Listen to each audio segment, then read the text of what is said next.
Hi everyone, Anthony Morganti here. In today's video, I'm going to demonstrate my workflow when working on an image that was shot with a higher ISO. We're going to be working on this image. This image was shot at a relatively high ISO of 12,800. These two pileated woodpeckers were digging around in this fallen log for grubs and insects, and it was a relatively heavily wooded area and it was pretty dark, so I was forced to use a higher ISO. And if you zoom in, you'll notice there is a considerable amount of noise. Furthermore, you'll notice it's a little bit soft. I was shooting with a Nikon 200 to 500 millimeter lens, but I also had a 1.4x teleconverter on that lens. So I was shooting at 550 millimeters, and whenever you use a teleconverter, it kind of softens the image a bit. So I need to deal with that as well. Now, what I do, my workflow is I start out in Lightroom. And what you'll find when you're working on a raw file, there are two things that you only could do to that raw file and you really can't do to like a PSD or a TIFF file or a JPEG. So you want to make sure you do those right away. And the reason why I bring that up is because if you're using a third-party application such as Denoise AI to get rid of noise, you want to use that application as early in your workflow as possible. If I went into this image and I started cropping it, I started adding texture and clarity and contrast, it makes it much more difficult for those third-party applications, Denoise AI included, to remove the noise. So you want to send an uncropped image. It works best when it has as many pixels as possible to work on. And you want to send an image that doesn't have a lot of contrast added to it, texture, clarity, and sharpening. So what I want to do is take care of those two things that you only could do to the raw file. And those two things are camera matching profiles and white balance. And you're probably thinking, well, you could do profiles to any file type, not just a raw file. That is true, but the camera matching profiles are only available for or in the raw file. So if I open up the profile browser, what I'm talking about are these profiles right here, camera matching. And these will vary from camera to camera, manufacturer to manufacturer. So you might not have the same ones I have, like flat, landscape, neutral, portrait. Yours might be worded different, whatever. You might not have as many black and white ones. You might have more, you might have less. The point is, you want to use your camera matching profile now because you won't be able to use it when we send the image over to Denoise AI, because Denoise AI we'll need a TIFF file. So we need to do it now. Now, with all that said, I'm not going to use a camera matching profile. I'm satisfied with the Adobe Color profile. I want to also add that profiles in general seem to work better on raw files. So even if you want to use a third-party profile, like one of my profiles that I sell, or something you created, or something else that is in Lightroom that isn't a camera matching profile, you may want to do it to the raw file because they seem to be more effective when applied to a raw file. So with all that said, I'm going to stay with the Adobe Color profile. The other thing I mentioned that is more effective on a raw file is white balance. And again, you're probably thinking, well, you can adjust white balance on a TIFF, a JPEG, a PSD. Yeah, you can, but it is more effective on a raw file. When you work on a raw file, you'll actually have Kelvin degrees or Kelvin temperature. Degrees isn't applicable when talking about Kelvin. So you'll have Kelvin temperature here.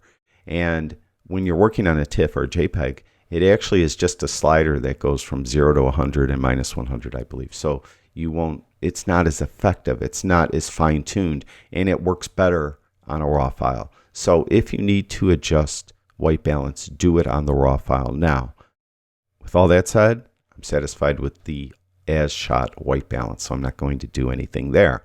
Now, there is a third thing that I want to do to the raw file. You could do this just as effectively to a JPEG TIFF and so on, but I want to do it now, and that's lens corrections. So I'm going to come in and just click these two boxes, make sure that it found the correct lens. Again, you could do that to any file type, not just a raw file, but I want to do it now.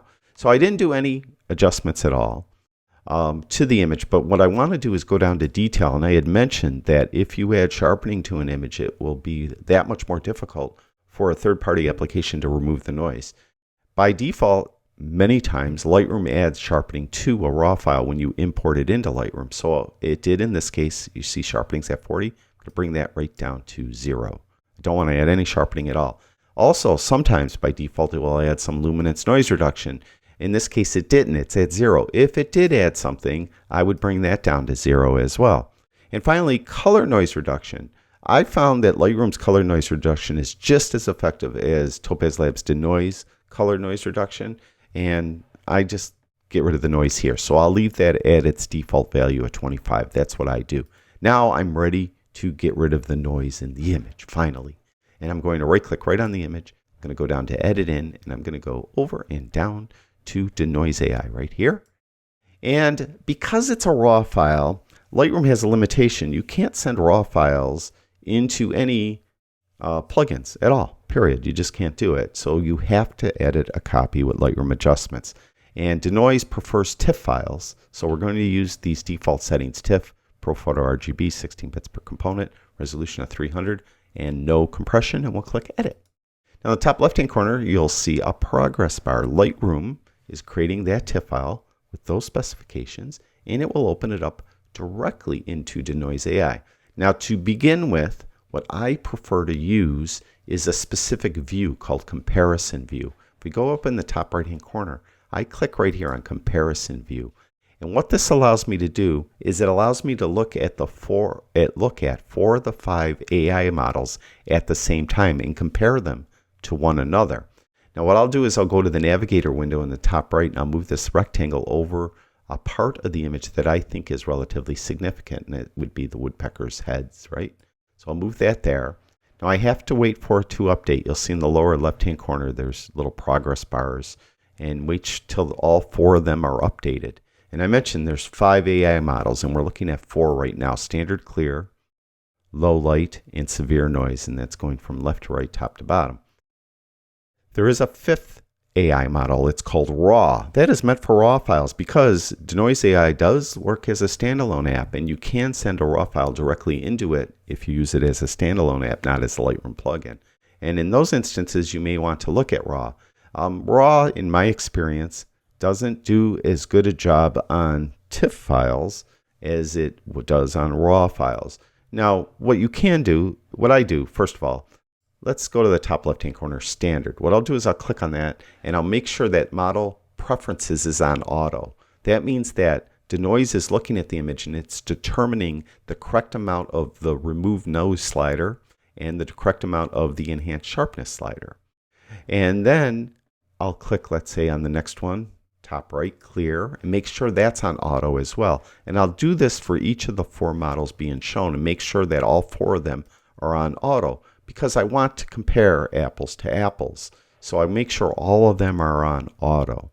Now, if I wanted to see what RAW looked like, I would pick the worst one. It looks like clear is the worst one. Click on that, make sure it's active. You can tell it has this blue box in the lower left-hand corner. Make sure that's the active one. Then click on RAW, and it will swap that out with RAW. And you can see that's nowhere near as good as the other ones were.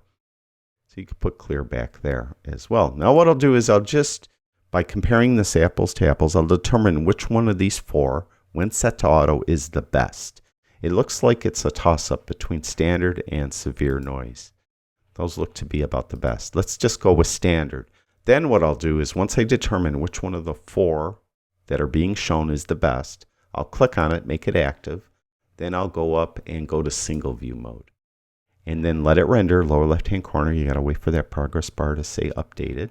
And then I'll look at it, and I could see a before after by just clicking on the image. There's before, and there's after. There's before, and there's after. Now what I'll do is I'll go over to the right, and I'll move the sliders now to try to tweak it to see if I can make it any better. It seemed to have removed all the noise. Maybe I can enhance sharpness a little bit, so I could push this up. Now I don't need to go too crazy here with trying to make it sharp in Denoise AI because I do plan on using Sharpen AI. So Sharpen AI is more effective at sharpening an image than Denoise is. So maybe I'll just leave that on auto. What I do want to go do is go down to post-processing and recover original detail. I usually leave that right around 30. That seems to be fine. And I always have color noise reduction down to 0 because I removed the color noise in Lightroom. So I don't need to do it here. So I'll just leave these default settings. These look pretty good. There's before and there's after, and I'll click apply. Now when we return to Lightroom, we'll have two images. We'll have the original raw file, and we'll have this TIFF file that has the noise reduced in it. There we go. And there's our image. So far so good. Now I'll process this image in Lightroom. And the first thing I like to do is crop the image because we sent all the pixels into Denoise AI. So I'll crop it now. I want to tighten it up a little bit. So I'm going to go to the lower right-hand corner and grab here. And I'm just going to push it up until that rule of thirds intersection point is right over the pileated woodpecker on the left eye. And then click done. So I like that. And then I'll process it. Now I plan on using Sharpen AI. So I'm not going to do anything to try to sharpen it too much in Lightroom. But what I will do is I'll pull the highlights down like I typically would. I'll push the shadows up, open it up. Then I'll try to reintroduce some contrast by adjusting the whites and blacks. I'll hold the Option key on my Mac, Alt key on a PC to get a white point. Move that to the right. Start seeing it bleed through almost right away. And then same thing for blacks. I'll keep that Option key on my Mac pressed in. Move this to the left. See, I see some colors coming through. Kind of eyeball it. Maybe like that. I'm going to add some clarity to it. I kind of like clarity in Lightroom. I don't think I want to add any texture because I plan on using Denoise AI. Also, I wish I could tell you that this was so vibrantly colorful, but it really wasn't. It was, as I mentioned, it was kind of a dark, heavily wooded area. And the woodpeckers, outside of the red on their heads, they weren't necessarily super colorful. One thing I would recommend is be careful when you have reds and oranges and yellows. If you do adjust vibrance and or saturation, you would probably prefer to adjust vibrance when you have reds, oranges, and yellows, because saturation will really make the reds and the orange and the yellows and any mixture of that, like in that brown, it's going to make that like overbearing. So you want to probably not adjust saturation. You're going to want to adjust vibrance. That won't work those or make those as like overbearingly colorful. In this case, I don't like, especially with wildlife images, I don't like to misrepresent what the scene and particularly the animal look like. And as I mentioned, these weren't like overwhelmingly colorful. So I'm not going to adjust vibrance and saturation at all in this case. That's pretty good right there. I do want to sharpen it. I'm going to go to detail, but I'm not going to sharpen it here. I'm just going to make sure that's still at 0. Everything's at 0 there. And at this point, I want to send it to Sharpen AI. So I'm going to right-click right on the image. We'll go down to Edit In and then down to Sharpen AI. Now, because this is not a raw file, I could send a copy with Lightroom adjustments, just a copy without those Lightroom adjustments I just did. I don't want to do that, right? Or the original. If I do send the original, it won't have the Lightroom adjustments either. So I need to send it with the Lightroom adjustments I just did. So my only option really is the top option. And I'll keep the default settings and click Edit. Now Lightroom's going to create a third image. And that third image will be that adjusted Lightroom TIFF file. And we're in Sharpen AI. Now similarly to Denoise AI, I prefer to use comparison view, because there are different sharpen models, a number of different. There's like 10 models, I think, 3, 6, 9, 10. There's actually 11 models technically, because there's 2 standard models, lens blur model, motion blur model. And then there's 3 each of the others. So there's actually 11 models. Now you can have it pick a model automatically, but it cannot do it when you're in comparison view. You have to be in single view or one of the other, split view, one of those. Then you could pick which one it thinks should be the best. Again, you have to wait for it to update. Lower left-hand corner, you can see it says updated.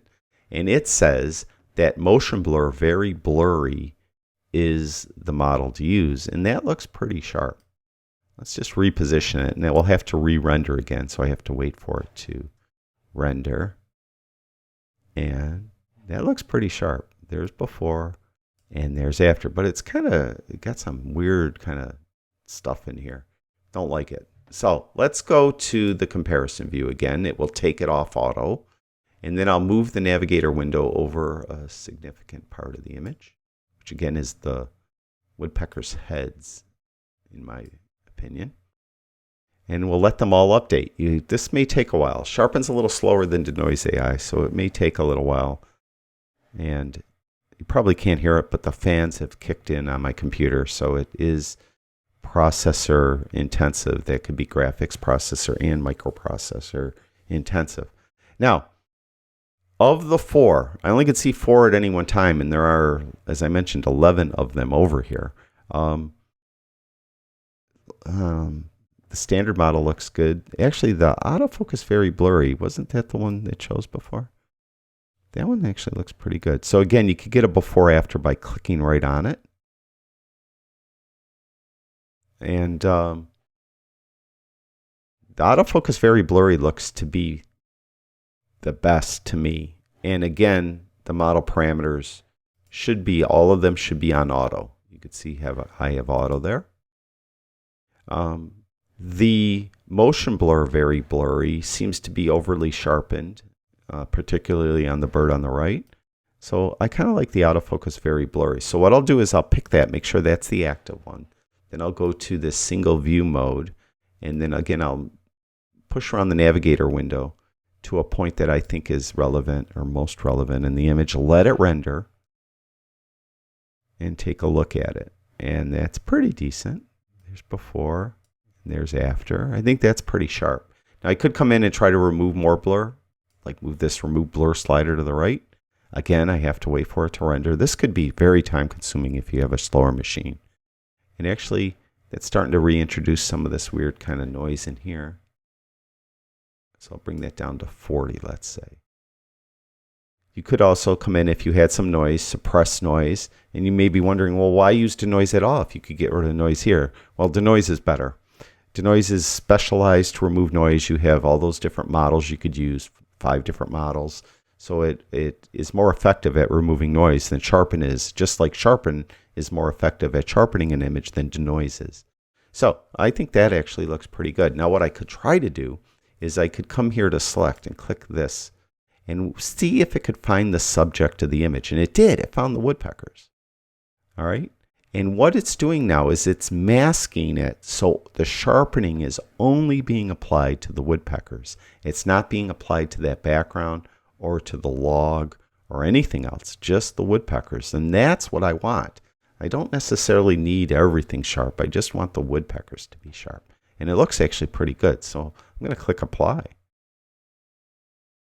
So I'm kind of psyched that it actually was able to find the subject of the image, the woodpeckers, and pluck them out of everything else that was in that scene. So I just got the sharpening applied right to the woodpeckers. Now, if there's any finishing you need to do, you could do it at this point. Typically, what I like to do is go to Effects and add a darker vignette on the image. Just like that. That's it. That's all I do. Now, one thing here, look at this middle one. This was when we brought the image back from Denoise. See these 3 lines in this up arrow? That means there's a metadata discrepancy. Lightroom wrote metadata to the image and Denoise wrote metadata to the image. And Lightroom doesn't know which metadata it should use. So you have to tell it by clicking on these 3 lines in that arrow. And then you want to import settings from disk. That's the Denoise metadata. You want to use that. So click on that. And it should go away, and it didn't. And the reason why it probably didn't is because I did some adjustments to this. So I'm going to click reset on it. So it reset it, and you can see it went away. Now I'll bring it back by hitting Command Z on my Mac. That undoes that reset I just did, and you can see that it got rid of the 3 lines. It didn't really matter because this is an intermediary image. This image I'm not sharing with the world. I'm sharing this image with the world. This is the sharpened image. And you know what? It doesn't actually look very sharp. And I actually found a bug when using Sharpen AI as a Lightroom plugin. When you bring the image back from Sharpen AI, it may not look like it did anything, even though in Sharpen AI, it looked like it was really very sharp. There's a bug here, and I think it's a Lightroom bug. As a matter of fact, I'm sure it's a Lightroom bug. So what you need to do is close down Lightroom, close down Lightroom. And once it's closed, then you want to come back in and reopen Lightroom. So we're going to reopen Lightroom, and we may get an error message when we reopen Lightroom. We did. See how we got this? So it is a Lightroom bug. All right, just click OK and then reopen Lightroom. Now we won't get the error message. And when we're back in Lightroom, you'll notice that the sharpening occurred now. You could see that the woodpeckers are nice and sharp. And there it is. That's how I go about processing an image, my entire workflow, when the image was shot with a high ISO like this image was. I hope that helps you process your high ISO images as well. Thank you, everyone who watches my videos. I really do appreciate it. I'll talk to you guys soon.